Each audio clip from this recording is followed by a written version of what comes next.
What happens when a sunset that should have been peaceful turns into the moment my boyfriend sees the truth in my silence? Why did I think I could control the story when my pause spoke louder than any lie? What begins as nostalgia on the sand ends with legal papers and daylight. Before we dive deeper into the story, I have one small request.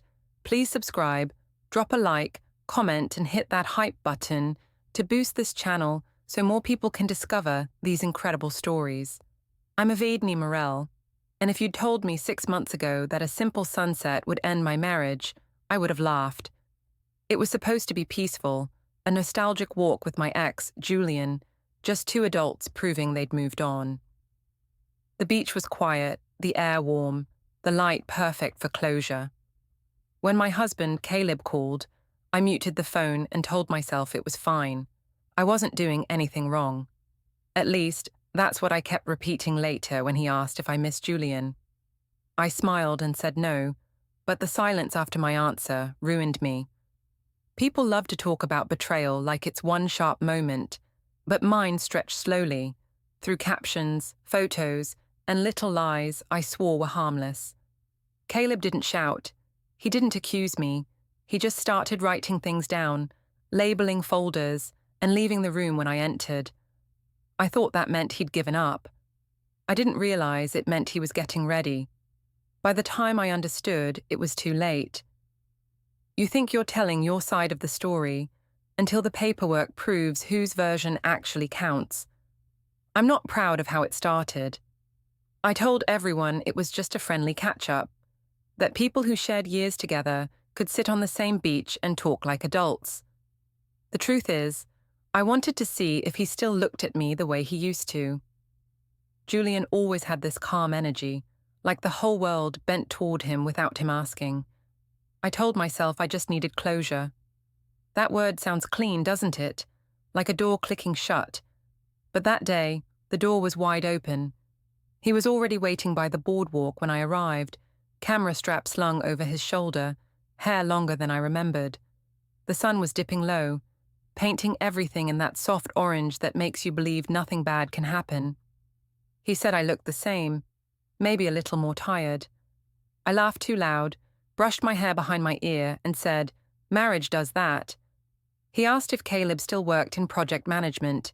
I said yes, and that he was good at it, organized, dependable, the kind of man you can count on. Julian smiled like he pitied me. That smile stuck under my skin. We sat near the dunes, shoes off, feet buried in warm sand. The waves made it easy to talk about old things. I told him about our daughter, Sophie, how she just started first grade. He said he couldn't imagine me as a mother, and for some reason, I took that as a compliment. When my phone buzzed, I saw Caleb's name on the screen. I let it ring out. Julian noticed and asked if it was a bad time. I said no, that Caleb worried too much. He chuckled, said some men don't know how to trust what they already have. I didn't correct him. The sunset bled across the water, perfect for photos. Julian took a few, told me to stand by the tide line, just for fun. I did. When I laughed, he caught the moment, said it reminded him of when we used to drive to the lake after work, when life still felt wide open. For a second, I forgot I was married. Then the guilt came, small, sharp, manageable. I told myself there was nothing wrong with memories. Everyone has them. Later, we walked toward the pier cafe for coffee. The air smelled like salt and fried food. I posted a quick story, catching up with an old friend at sunset. It felt innocent. Within minutes, Lena commented, "Don't let Caleb see this girl," with a laughing emoji. I rolled my eyes. Julian asked what was funny, and I said people online love drama. He nodded, said they always need a villain. I didn't realize how right he was. By the time I got home, Caleb was at the kitchen table, laptop open, a neat line of receipts beside him. The apartment was quiet, except for the hum of the fridge. He asked if I'd eaten. I said yes, casually, pretending I didn't see the tension in his jaw. He said he'd tried calling. I told him the beach had bad signal. He didn't answer, just closed his laptop carefully and rinsed his mug. He placed it on the opposite counter from mine, his near the sink, mine by the stove. Separate sides. I noticed, but I said nothing. Over dinner, he asked if I'd seen Julian. I smiled and said yes, adding that it was nothing serious, just old friends catching up. He asked if Julian still made me laugh the way he used to. I said he didn't remember what made me laugh anymore. That shut him up. I felt powerful for a moment, like I'd won something invisible. I told myself I was teaching him not to take me for granted. In my head, it was balance. After Sophie went to bed, I scrolled through my phone, reading comments on the post. A few co-workers had liked it. Someone wrote, "Still glowing after all these years." I smiled at that. Caleb passed behind me, glanced at the screen. I tilted it away, saying it was just social stuff. He said he didn't mind, but his tone made it sound like he did. I laughed, said not everything is about jealousy. He said, "You always say that when you know it is." Then he turned off the kitchen light and went upstairs. I followed him, pretending not to be irritated. In bed, the silence stretched. I said he was being distant lately, that I missed how things used to be. He said things change when one person stops showing up. I asked what that was supposed to mean. He said, "You'd know if you were here more often." I told him not to guilt-trip me for having a life. He didn't answer. I rolled over and stared at the dark ceiling, convincing myself he was overreacting. In the morning, I woke up alone. His side of the bed was already made. On the counter sat 2 mugs again, his spotless, mine still half full from last night. A faint smell of printer ink hung in the air. I told myself he was just catching up on work, but when I checked my phone, I saw he'd untagged himself from our anniversary photo. My chest tightened, then I laughed because it was childish of him. I texted Lena. "He's sulking because I saw Julian. Imagine." She replied, "Maybe don't poke the bear." I sent back a laughing emoji anyway. At work, I couldn't focus. Julian had uploaded one of the beach photos, a candid of me mid-laugh, the sunset behind me. The caption read, "Some moments don't fade." It already had hundreds of likes. I stared at it too long. My co-worker glanced over my shoulder and said it was beautiful. I said it was just old memories. But when my phone buzzed again, it was Caleb. He sent one message. "Got your signal fine this time." I didn't reply. That evening, I came home to find the guest room door half closed. Inside, Caleb's work bag was on the floor, and the desk lamp glowed over a stack of papers. I asked what he was doing. He said he needed a quieter place to think. I said he could think anywhere. He said, "Apparently not." I told him he was being dramatic. He said, "Maybe." His calmness unnerved me more than anger would have. I leaned on the doorframe and said he didn't have to make a big deal out of one coffee on the beach. He said it was never about coffee. I asked what it was about. He looked at me for a long second and said, "Respect." That word lingered after I left the room. I told myself he was being old-fashioned, the kind of man who couldn't handle a modern woman staying friends with her past. Still, that night I checked my phone twice to make sure Julian's post was private. It wasn't. I hesitated before liking it anyway. When I turned off the lights, I heard Caleb's door click shut. A drawer opened, then closed. A faint tap of keys followed. I stared into the dark, telling myself everything was fine. But for the first time, I felt the weight of quiet pressing against the walls. Steady, deliberate, and waiting. The morning after the beach argument settled into something cold and heavy. Caleb didn't speak much. He left early, kissed Sophie's forehead, and gave me a polite nod like I was a guest. When the door closed, the apartment felt staged, his side of the counter empty, his shoes aligned perfectly by the wall. I made coffee and checked my phone. The photo Julian posted now had over 800 likes. Someone from work commented, "Still chemistry after all these years." I hearted it before thinking. Then I stared at the screen, wondering why my chest felt tight. At the office, gossip had already begun. Two of my co-workers stopped talking when I entered the break room. One of them, Nora, smiled awkwardly and asked if Caleb minded me hanging out with an ex. I said he was fine, that we trusted each other. She nodded too quickly. On my desk sat a printout of our team's next campaign schedule. Someone had circled the beach photo headline I'd drafted. Some things don't fade. The circle was drawn in blue pen, Caleb's color. For a second I wondered if he'd stop by, but that was ridiculous. He wasn't the type. Julian texted around noon. Hope the fallout isn't bad. I wrote back, you know how people love to exaggerate. He replied with a camera emoji and we should grab lunch soon. I typed, sure, but didn't send it. Instead, I opened my messages to Caleb. Our last conversation was 2 lines. His, got your signal fine this time, and my silence. I hovered over the keyboard, then locked my phone again. That night, Lena invited me out. You need a distraction, she said. I didn't argue. The rooftop bar was loud, crowded, glittering with city lights. We met 2 co-workers there. Someone ordered cocktails that looked like melted sunsets. I told them Caleb was being ridiculous, that he'd started sleeping in the guest room like I'd committed a crime.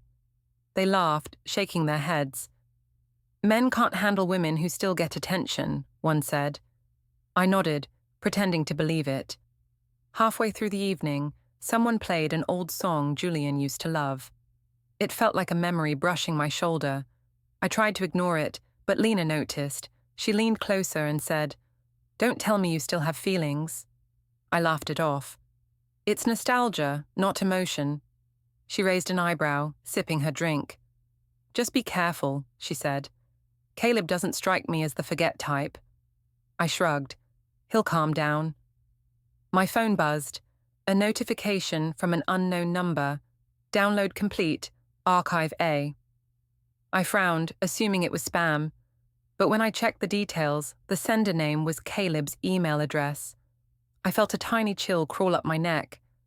I deleted it quickly, pretending not to notice.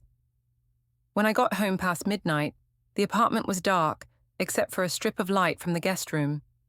I dropped my heels by the door and walked quietly down the hall. The door was slightly open. Inside, Caleb sat at the desk, typing. The blue glow of the monitor lit his face, calm, expressionless. On the table were tidy piles of paper. I asked if he was still working. He didn't turn around. Just organizing. I said he should get some sleep. Soon, he said. The printer started humming softly, feeding one sheet after another. I asked what he was printing. Receipts, he said, for peace of mind. I laughed nervously, told him he was turning into his father. He said, maybe he was right about keeping things clear. Then he shut the drawer with a quiet click. The next morning, I found the fridge nearly empty. His handwriting on a sticky note read, bought groceries, checklist in folder. Folder. I looked around. On the counter sat a manila file labeled household. Inside were receipts, bank slips, even the last electricity bill. It wasn't unusual, but something about the precision made my stomach twist. He'd highlighted sections in green and red. I placed it back carefully and told myself I was imagining things. At work, I tried to focus on an upcoming campaign. During lunch, Nora showed me her phone. Isn't this you? She asked.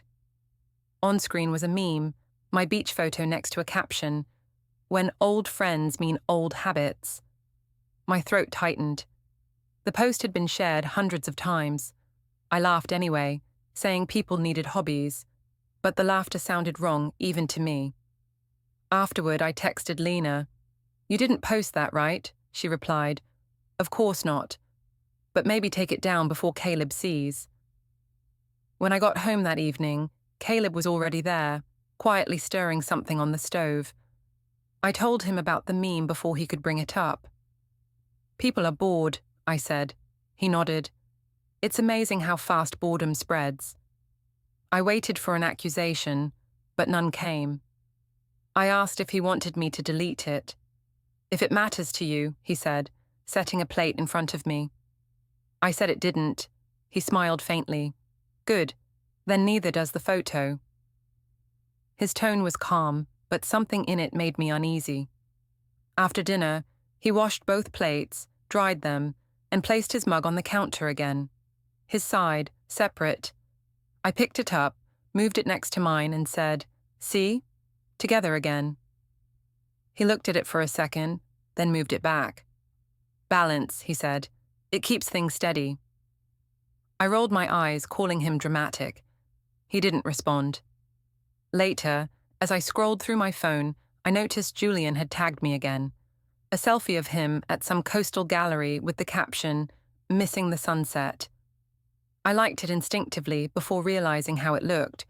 Within minutes, Lena texted, "Girl, delete that now." I hesitated, then did, but the damage was already done. Caleb walked past behind me, glanced once at the screen, then at me. "More nostalgia?" he asked. I said it was just an old friend being silly. He said, "Funny how the same story keeps replaying." I told him I was tired of defending myself. He said softly, "You haven't defended anything yet." When I went to bed, I couldn't sleep. Around midnight, I heard faint noises again, the soft beep of a phone unlocking, the rustle of papers. I sat up and watched the sliver of light under the guest room door. For a moment, I thought about knocking, asking him what he was really doing, but I didn't want to give him the satisfaction of thinking I cared. So I lay back down and told myself he was just being obsessive, that men like him needed order to feel powerful. At dawn, the printer sound started again, slow, steady, like breathing. I pulled the pillow over my head, trying to block it out. When I finally got up, the door to the guest room was shut tight. On the kitchen counter, the household folder was gone. In its place sat a smaller one labeled simply Archive B. I opened it halfway and saw only a single blank page inside. For some reason, that frightened me more than if it had been full. Caleb came out dressed for work, adjusted his tie, and said he had a meeting. I asked where. He said, "Downtown." I asked with who. He paused just long enough for me to notice. "Someone who helps organize things," he said. Then he kissed Sophie's head, not looking at me, and walked out. I stood there with the blank page trembling in my hand, telling myself everything was fine, that he was just being dramatic, that order doesn't mean endings. But the quiet that filled the room after he left didn't sound like order at all. It sounded like proof. At first, I convinced myself Caleb's silence was temporary. People cool off, they come around. That's what everyone said when I told them he'd been distant. But a week passed, and he barely spoke beyond short sentences. Every morning he left before I woke up. Every evening he came home after Sophie's bedtime, as if he'd planned it that way. I tried to stay calm, to act normal. Pretending was easier than facing the way he looked at me now, like I was someone he'd already buried. I threw myself into work. My manager asked if I was free to help with the upcoming campaign launch. I said yes to everything, even weekend prep. Staying busy gave me an excuse not to sit in that apartment full of quiet. People online were still sharing the beach photo, though I'd deleted my post. The image wouldn't die. Every time I scrolled, there it was again, reshared by some account I didn't know. The caption changed each time. She glows different. When closure looks romantic, some fires never go out. Each one made my stomach twist, but I told myself it was harmless. That Friday, Julian dropped by my office. He said he was nearby and thought we could grab lunch. I hesitated, but my coworkers were watching, and saying no would look awkward. We ended up at the cafe across the street. He asked if Caleb was still angry. I said he wasn't angry, just cold. Julian smirked. "That's worse," he said. "At least anger means there's feeling left." He asked if I regretted meeting him that night. I said no, of course not. He reached across the table, brushed a crumb from my hand. The gesture was small, almost nothing, but my chest tightened. I noticed the people at the next table glance our way. I pulled back, laughed it off. "Let's not feed the rumor mill," I said. He grinned. Too late. When I got home that evening, the living room smelled faintly of toner again. I found a USB drive on the counter labeled Archive C. Caleb was in the hallway, hanging up his jacket. I held it up and asked what it was. "Old work files," he said without looking at me. "Why label them like that?" I asked. He shrugged. "It keeps things simple." I set it down and said he was getting weird with all his labeling. He said, "Weird is better than blind." Sophie came in carrying her drawing pad. "Look, Mummy," she said, "I made our house." There were 3 stick figures, me, her, and Caleb, but Caleb was drawn smaller, standing far from the other 2. I laughed awkwardly. "That's funny, sweetie." Caleb just looked at the picture for a long second, then said quietly, "Pretty accurate," and walked away. That night, while brushing my teeth, I caught my reflection in the mirror and barely recognized the expression. Tight, defensive. I used to think I was confident. Lately, I just looked cornered. I opened the guest room door without knocking. Caleb was typing again, the same calm rhythm. On his desk sat another stack of neatly clipped papers. I said, "We need to talk." He didn't turn. "About what?" "About this distance," I said. "It's ridiculous." He stopped typing. "Distance keeps us from crashing," he said. "You make everything sound like math." "That's how it stays fair," he said. I laughed, a brittle sound. "Fair? You're punishing me for nothing." He looked up at me finally. "Nothing?" he asked. "A public reunion with your ex and a photo the internet won't stop recycling. That's nothing?" I said he was overreacting. He said quietly, "You keep using that word because it makes you feel innocent." I didn't sleep well. Around 2 in the morning, I heard the faint creak of a door. I peeked into the hallway. Caleb was standing by the window, phone in hand, the glow lighting his face. I whispered, "Can't sleep." He didn't answer. The phone screen reflected a message. Delivery confirmed. Then he turned it off and walked back to the guest room. I stood there, trying to slow my breathing, pretending it was some work email. The next day, my boss asked if everything at home was fine. He said Caleb had called the office earlier that morning, asking about the HR policy for spousal benefits. My stomach dropped. I laughed it off, saying he was just curious about insurance paperwork, but when I texted Caleb asking why he'd called, he simply replied, "Just checking details." I told myself it meant nothing, that he was being practical. Saturday, Lena stopped by. She looked nervous, carrying coffee and pastries. "You okay?" she asked. I said yes. She glanced around the room like she expected him to appear. "I ran into Caleb at the store last night," she said. "He looked different, focused." I rolled my eyes. He's always focused. He probably made a grocery list for every aisle. She didn't laugh. He said something strange, told me he was just making sure everything would be handled properly. I frowned. "What's that supposed to mean?" Lena shook her head. "I don't know, but he didn't sound angry. That's what scared me." Later that evening, I heard Sophie humming in the living room while Caleb fixed something under the sink. The scene looked almost normal, and for a brief second, I thought maybe we were fine. I started talking casually, telling him about work, about Julian's visit, about how people misread things. He listened without looking up. When I finished, he said, "People usually read what's true." I felt heat rise in my face. "So you think I'm lying?" He stood, wiped his hands on a towel, and said, "I think you're editing." When Sophie went to bed, I poured a glass of wine and sat on the balcony. The city looked peaceful, lights blinking in tidy lines, other people's lives ticking along without trouble. My phone buzzed again. Julian sent another message. "You okay?" "Heard things are tense." I typed back, "He's being controlling." Julian replied, Then leave before he decides for you. I stared at that line for a long time. Leave. The word felt both tempting and ridiculous. Caleb wasn't dangerous. He was deliberate. That was worse in a way. When I came inside, the apartment lights were dim. Caleb was sitting on the couch, a folder open on his lap. "What's that now?" I asked. "Notes," he said. "For what?" "For peace," he answered. I tried to joke. "What, like a manual?" He looked at me, calm as always. "Something like that."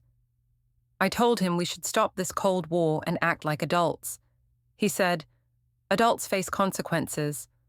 I told him he was making everything harder than it had to be. He said, "You think there's still a choice?" He closed the folder and walked to the guest room, leaving me alone in the half-light. When the door clicked shut, I stared at the blank space on the coffee table where his mug used to sit. I picked up my phone again, scrolling through the endless beach photos, the comment threads, the strangers arguing about whether I looked guilty. I wanted to scream that they didn't know the story, but maybe they did. Maybe Caleb had already started telling it, quietly, one careful line at a time. The next weekend was Sophie's birthday dinner. I told myself it would be the perfect chance to reset everything, to show everyone we were fine. I booked a long table at the family restaurant near the park, the one with colored lights and balloons tied to every chair. Caleb didn't argue about coming, but he didn't help either. He simply said, "Tell me what time to be there," and went back to his screen. I spent all morning decorating, baking, pretending this was still a family worth celebrating. When guests arrived, I slipped into performance mode. Smiling came easy when people were watching. Lena brought a gift bag and kissed Sophie's cheek. "She looks just like you," she said. I laughed too loudly. Caleb arrived a few minutes later, wearing a pale shirt I hadn't seen before. He nodded to everyone, placed his gift neatly beside the others, and sat opposite me. I raised my glass, trying to start small talk, but he only thanked the waiter and stared at his menu. The dinner started normal enough. Sophie opened her presents, giggling over the wrapping paper. People complimented the cake. I laughed at stories that didn't need laughter. For a while, I almost believed the tension was gone. Then Lena's husband asked how we met. Caleb smiled faintly and said, "At a company event. She was dating someone else then, I think." The table went quiet for a beat. I said he was misremembering. He said calmly, "Maybe," and took another sip of water. Julian's name came up when Lena mentioned the beach again.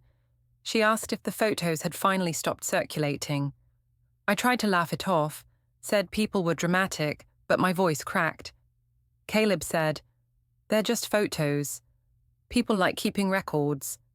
He looked directly at me when he said it. I smiled tight and turned the conversation to Sophie's school. The air around the table felt thin. Marjorie arrived halfway through dessert. She hugged Sophie, then greeted Caleb warmly before giving me a polite smile that didn't reach her eyes. "You've been busy online," she said softly when I stood to greet her. I pretended not to hear. Later, when everyone was talking, she leaned closer and said, "You should be careful about what you call harmless. People remember the tone, not the context." I told her I didn't need advice. She just sighed. When the cake was served, Sophie asked Caleb to make the first cut with her. He did, smiling, and for a moment everything looked like a photo from a normal family. I wanted to freeze that moment and show it to everyone online, proof that we were fine. But when I lifted my phone to take a picture, Caleb said, "No need to post this one." I asked why. "Because it's private," he said simply. Everyone heard it. I felt the heat rise up my neck. I joked that he hated cameras now. He said, "Only when they lie." After dessert, Lena whispered that I should talk to him privately before things got worse. I told her it was under control. I wasn't about to let anyone think I was scared of my own husband's mood. So, when he went to pay the bill, I followed him to the counter. "You didn't have to do that," I said lightly. "I was going to cover it." He looked at me, calm and unreadable. It's already covered.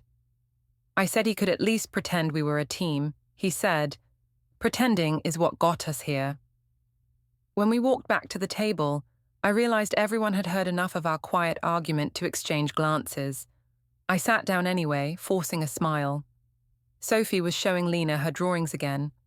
Caleb excused himself to take a call outside. I waited a few minutes before following. He was standing near the parking lot, phone in hand but not speaking. I asked who he was talking to. No one now, he said. I asked if it was work. Something like that.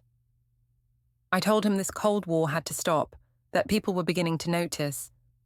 They already noticed, he said. You just don't like the direction. I asked if he was threatening me. He said, no, I'm documenting. I laughed because I didn't understand. You sound insane, I said. He looked at me, and for the first time I saw no irritation, just certainty. I'm calm, he said. That's worse, I muttered. He nodded once. You're right. We drove home in silence. Sophie fell asleep in the back seat, her head against the window. I kept looking at Caleb's reflection in the windshield. His face was steady, almost peaceful. I tried to start conversation, asked if he'd liked the restaurant, if he'd had fun. He said, it served its purpose. I asked what that meant. You'll see, he said. At home, he carried Sophie upstairs, tucked her in, and came back down without a word. The apartment felt colder than before, as if something had been decided that I wasn't part of. I poured a glass of wine and sat at the table. So, I said, what now? He said, now nothing. The next part's already moving. What next part? I asked. He didn't answer. He picked up his phone, typed something, and set it face down. I noticed a new notification flash for a second. Meeting, personal 11:45. I reached for it, but he slid it away. Curious? He asked. You make everything a secret, I said. Some things need protection, he replied. From what? I asked. From editing. I told him I was done playing this game, that he could either forgive me or leave. He looked up from the table, his expression unreadable. You'll get your clarity soon, he said. Clarity about what? What really matters. He went to the guest room again, leaving his mug on the counter. The separation line between ours had become routine now, his near the sink, mine by the stove. I hated that it bothered me, but it did. I moved his mug next to mine again, defiantly. When I turned away, I heard him come back down the hall. Without saying anything, he picked it up and put it back where it belonged. Then he returned to the guest room and closed the door. I sat at the table staring at the space between the mugs. It looked like proof that something invisible had already broken. My phone buzzed with a message from Lena. You okay? Everyone's talking. I wrote back, we're fine, just overblown drama. But my hands were shaking as I typed. Before bed, I checked Caleb's phone on the charger. The lock screen had changed. No family photo anymore, just a plain black background. I stood there staring at it until the screen went dark again.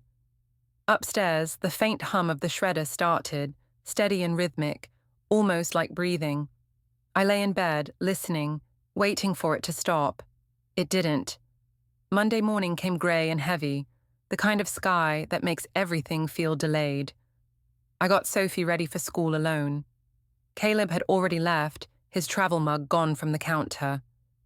There was a faint scent of paper and toner again, something sterile that clung to the air. I told myself it was just office work, but a part of me knew better. I packed Sophie's lunch, brushed her hair, smiled too wide. When we reached the school line, Caleb's car was already parked ahead of ours. He stood beside it, calm, his coat buttoned, his face unreadable. Sophie squealed when she saw him, running up to hug his legs. He lifted her easily, kissed her forehead and set her down. I expected him to look at me, to say something ordinary. Instead, he only said, "We'll talk tonight. Properly." The word properly hit me like a quiet slap. I asked what he meant. Nothing bad, he said. just clarity. He turned toward the teacher, helped Sophie with her backpack, and then drove away before I could follow. At work, I couldn't focus. Every conversation felt like a test. Someone mentioned seeing Caleb at a notary office downtown. Another said he'd run into him near a lawyer's building. I laughed too quickly and said he was probably handling contracts for a project. My heart wouldn't stop racing. I opened my phone, scrolled through our texts, hoping to find something normal.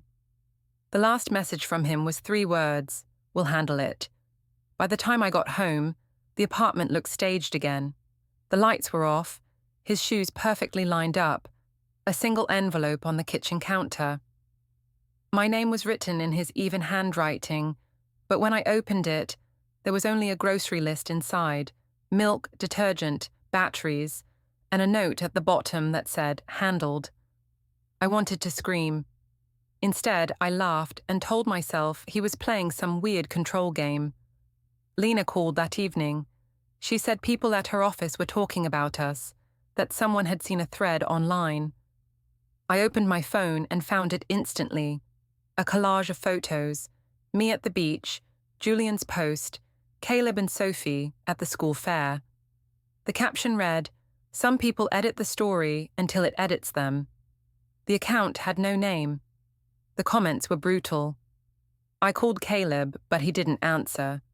When he came home around 9, he looked calm, almost peaceful.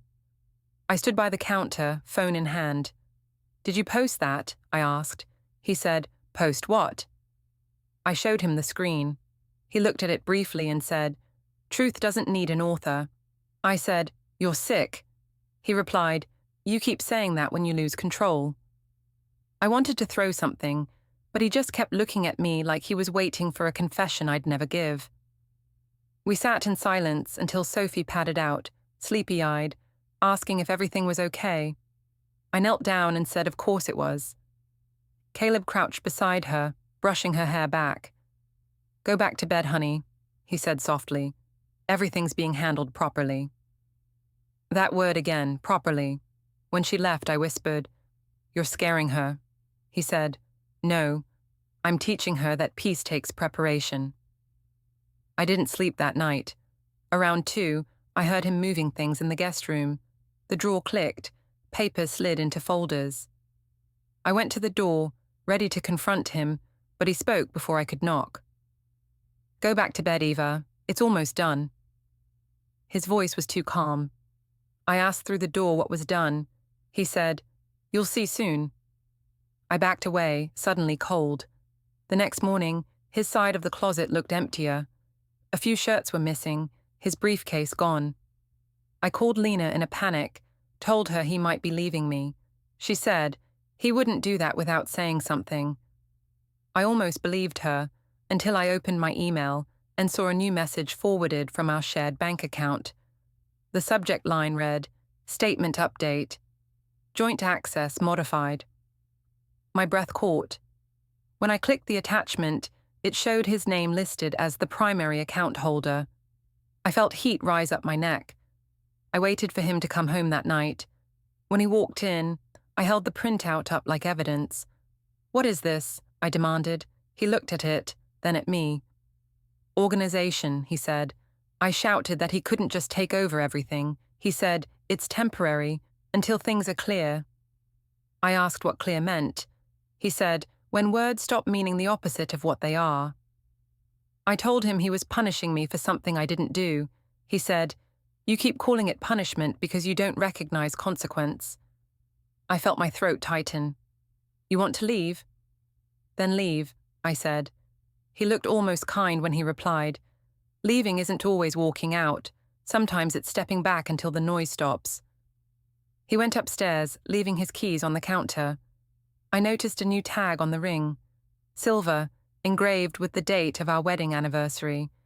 It gleamed under the kitchen light, almost mocking.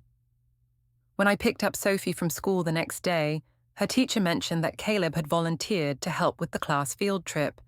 "He seems so dedicated," she said warmly. I nodded, pretending to be proud. On the drive home, Sophie asked why Daddy had a different house key now. My fingers tightened on the steering wheel. "What key?" I asked. "He showed me," she said. "It's shiny. He said it's for somewhere safe." That night I waited by the door. He came in late, wearing the same calm face. "Where's this new key?" I asked. He said, "For the office." I said he didn't have an office. He smiled. "I do now." I asked what he was doing there. "Sorting," he said, "just like always." I couldn't stop talking then. I said I was tired of secrets, tired of this silent punishment. He let me rant until I ran out of words. Then he said quietly, "I told you, I'm handling it properly." He picked up his phone, typed something, and set it down. I saw the notification flash. File uploaded successfully. I asked what he'd uploaded. "Proof," he said. "Of what?" I demanded. He looked at me for a long time before answering. "Of who told the truth first." Then he went upstairs and closed the door. I stood alone in the kitchen, the hum of the fridge filling the silence. I thought about the word proof, about how he never raised his voice, never slammed a door, never called me names. He was just building something quietly, piece by piece. I looked at the blank space where his mug should have been, and realized I didn't even know which side of the counter was mine anymore. The courthouse lobby was brighter than I expected, sunlight spilling through the glass walls. I was there to drop off papers for Sophie's school when I saw Caleb standing near the reception desk, calm as ever. A man in a grey suit handed him an envelope, then turned to me. "Mrs. Morrell?" he asked. When I nodded, he placed a second envelope in my hand. Inside was the petition, divorce and custody arrangements, filed this morning. Caleb didn't look at me. He just said, "Handled properly," and walked away as cameras flashed.